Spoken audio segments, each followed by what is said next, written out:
میں نے جس ایونٹ مینجمنٹ کمپنی میں as a decor head join کیا تھا نا، وہ میرے دوست کی کمپنی تھی اور میں ارسلان سے پہلی دفعہ وہیں ملی تھی. اینڈ گیس وٹ، ہم دونوں کو ایک دوسرے سے شدید نفرت تھی. ہم دونوں ایک دوسرے کو اتنا ناپسند کرتے تھے کہ اگر ایک جگہ بیٹھے ہیں اور پوائنٹ آف ویو دینا ہے تو دوسرے کی آنکھ میں دیکھ کے بات تک نہیں کرتے تھے. ہم دونوں آج بھی ان باتوں کو یاد کر کر کے ہنستے ہیں کہ پتہ نہیں کیسے اور کب ہوا، لیکن ہم دونوں کی شادی ہو گئی. خیر، میں اپنے جس دوست کی کمپنی میں ایز اے ڈیکور ہیڈ کام کرتی تھی، اس کو میری قابلیت پہ کچھ خاص اعتبار نہیں تھا. اسے لگتا تھا لڑکی ہے، کیا ہی کر لے گی. But now he is also very proud of me. خیر، آج بھی میرے 3 ایونٹس تھے، جس میں سے پہلا ایونٹ میں اپنے ورکرز کے ساتھ جا کے لگائی تھی کیونکہ ارسلان رات کو بہت لیٹ آئے تھے and he was so tired. تو میں نے انہیں کہا کہ آپ ریسٹ کرو، پہلا ایونٹ میں لگا لوں گی، باقی 2 میں آپ میرے ساتھ چلے جانا. تو ہم تقریباً 10:30 بجے تک اس لوکیشن میں پہنچے. 11:45 بجے تک ہم نے کام شروع کیا اور 12:15 بجے تک کام ختم کر کے ہم یہاں سے نکل آئے.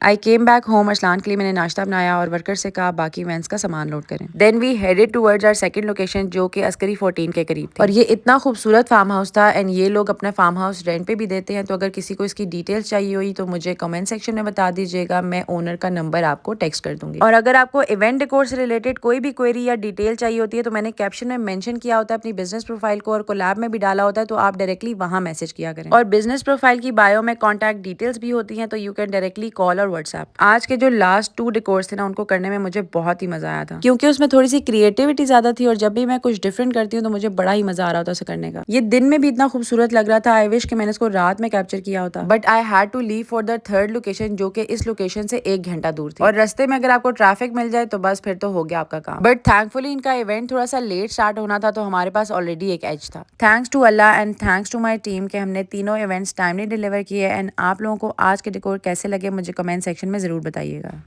جب میں نے ڈیکور کا بزنس سٹارٹ کیا تھا تو میں نے برتھ ڈے سے سٹارٹ کیا تھا کیونکہ مجھے ڈفرینٹ تھیمز کے اوپر کام کرنے میں بہت مزہ آتا تھا. میں نے تقریباً 2.5 سے 3 سال برتھ ڈے ڈیکور کا کام کیا. برتھ ڈیز کا کام بھی میرا شروع میں کافی اچھا چل رہا تھا، لیکن اس میں آہستہ آہستہ چیزوں کی کاسٹ بڑھنے لگی، لیکن client was not ready to pay for it. آج بھی میرے 3 ایونٹس تھے بٹ سب کا ریڈی ٹائم سیم تھا، تو ٹائم بچانے کے لیے ہم نے سیم ٹائم پر 2 ایونٹس لگائے. ایک پہ میں اور ارسلان آ گئے اور دوسرے پہ ورکرز کو بھیج دیا. اپنے پہلے ایونٹ سے فری ہو کے ہم اپنی دوسری لوکیشن پہ آئے جہاں پہ ہم نے سیٹ اپ اتارنا، اور یہاں سے فری ہو کر ہم گھر چلے گئے. وہاں سے ہم نے اورحان کو پک کیا اور اورحان کو امی کے گھر چھوڑا. اورحان کو امی کے گھر چھوڑنے کے بعد ابھی ہم اپنی تیسری لوکیشن پہ جا ہی رہے تھے کہ ہمیں کلائنٹ کی کال آئی کہ ان کی طرف کوئی ایمرجنسی ہو گئی ہے. تو پھر میں بھی واپس امی کے گھر آ گئی. اچھا، یہ شارٹس آج کے دن کے ہیں. آج کے دن میں بھی میرے 2 ایونٹس تھے بٹ میں نہیں گئی کیونکہ مجھے فیور ہو رہا تھا. تو میں نے ارسلان سے کہا کہ آپ ورکرز کے ساتھ جا کے انہیں سپروائز کر لیں. خیر، میں آپ لوگوں کو بتا رہی تھی میرے کام کی جرنی. جب میں برتھ ڈیز کے ایونٹ کرتی تھی اس ٹائم میں پارٹ ٹائم ایک کال سینٹر میں ایز HR جاب بھی کرتی تھی. تو میں ایک ٹائم میں 2 چیزیں مینج کرتی تھی، لیکن جب کرونا آیا تو دونوں ہی چلی گئی. کرونا کی وجہ سے ایونٹس اور گیدرنگز پہ بین لگ گیا، اور جس کال سینٹر میں جاب کرتی تھی وہ پروجیکٹ بھی کینسل ہو گیا ڈیو ٹو کرونا.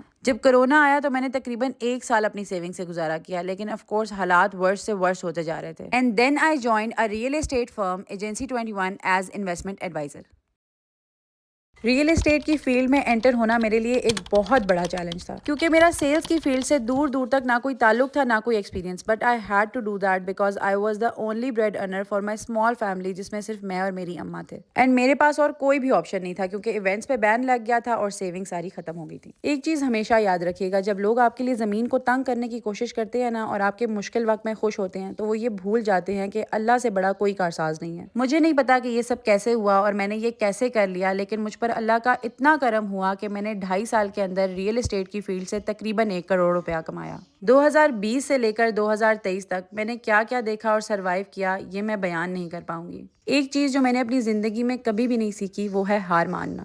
میں کبھی بھی تھک ہار کے نہیں بیٹھی. اگر میں ایک چیز میں فیل ہو جاتی تھی تو میں کچھ دوسرا سٹارٹ کر لیتی تھی. میں نے اور میری امی نے شدید تکلیف اور مشکلات دیکھی ہیں زندگی میں، لیکن جب زندگی آسان ہونا شروع ہوئی تو اللہ پاک نے ان کو اپنے پاس بلا لیا. جب امی اس دنیا سے گئی نا تو I lost the purpose of almost everything. I fell into deep depression and anxiety اور میں نے ہر چیز سے دوری اختیار کر لی.